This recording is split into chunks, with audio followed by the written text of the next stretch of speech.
This is Rod Stewart, and you're on Music Feeds.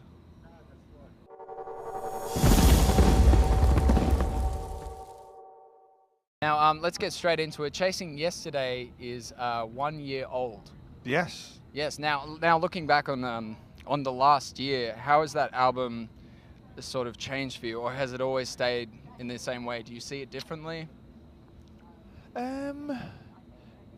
Yeah, I went off a couple of songs on it, and then I've kind of recently got back into those songs I went off, and I think the good ones still sound good, and it still sounds good when I'm playing it a year after. So I think it was I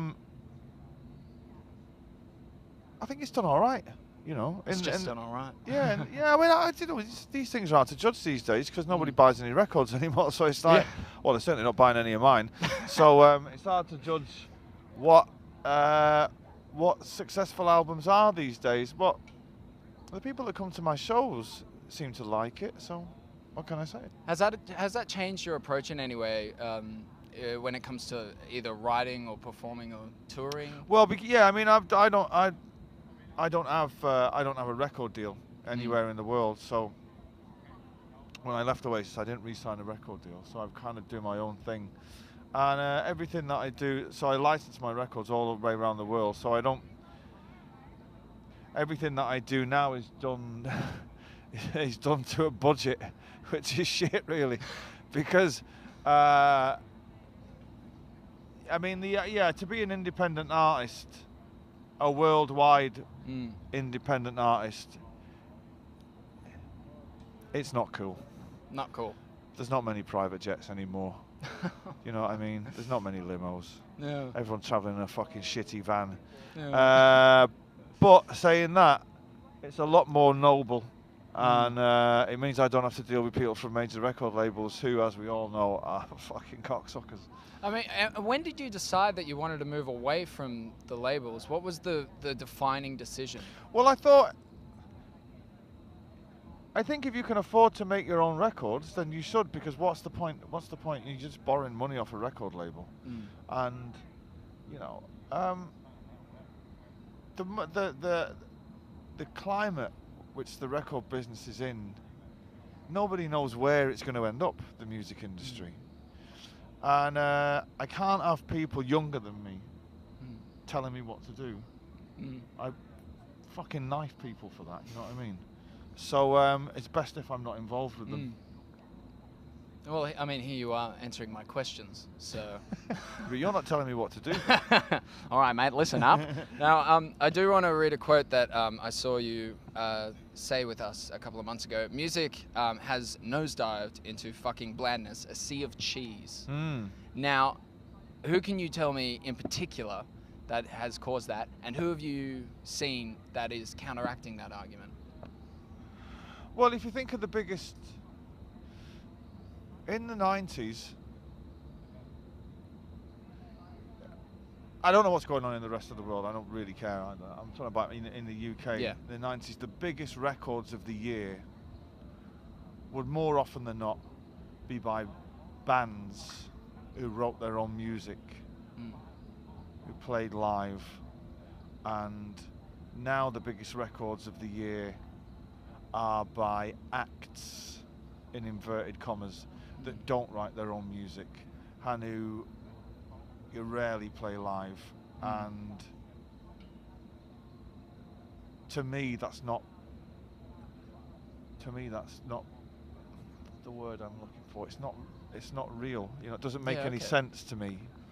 I was brought up from music from the 60s and the 70s and the 80s, when the biggest bands in the world were actually real bands, you know what I mean? And